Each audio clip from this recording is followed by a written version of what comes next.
আওয়ামী লীগের 15 বছরের শাসনামলে গুমের ঘটনায় শেখ হাসিনা সহ 11 জনের বিরুদ্ধে গ্রেপ্তারি পরোয়ানা জারি করেছে আন্তর্জাতিক অপরাধ ট্রাইব্যুনাল। সকালে প্রসিকিউশনের আবেদনের প্রেক্ষিতে বিচারপতি গোলাম মর্তুজা মজুমদারের নেতৃত্বাধীন 2 সদস্যের ট্রাইব্যুনাল এ আদেশ দেন।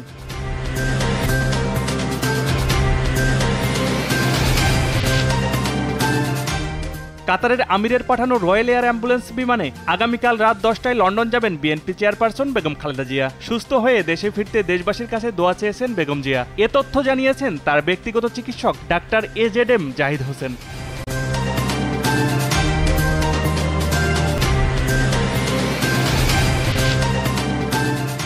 চট্টগ্রাম আদালতের 1911টি মামলার নথির খোঁজ পাওয়া যাচ্ছে না। নথিগুলোর খোঁজ না পাওয়ায় রোববার নগরের কোতোয়ালি থানায় সাধারণ ডায়েরি করেছেন চট্টগ্রাম মহানগর দায়রা জজ আদালতের কৌশলী মফিজুল হক ভূঁইয়া।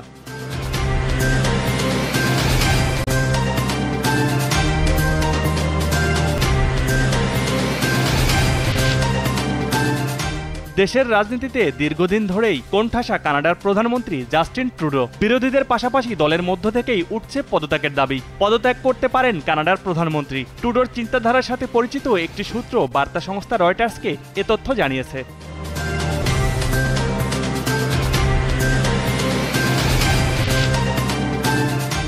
ফ্রেঞ্চ সুপার কাপের ফাইনালে এস মোনাকোকে হারিয়ে হ্যাটট্রিক শিরোপা জিতেছে পিএসজি। নির্ধারিত সময়ে গোলের দেখা না পাওয়া পিএসজি ম্যাচের অতিরিক্ত সময়ে বল জড়ায় জালে। শেষ মুহূর্তে ডেম্বেলের একমাত্র গোলেই টানা তৃতীয়বার এ আসরের শিরোপা ঘরে তোলে তারা।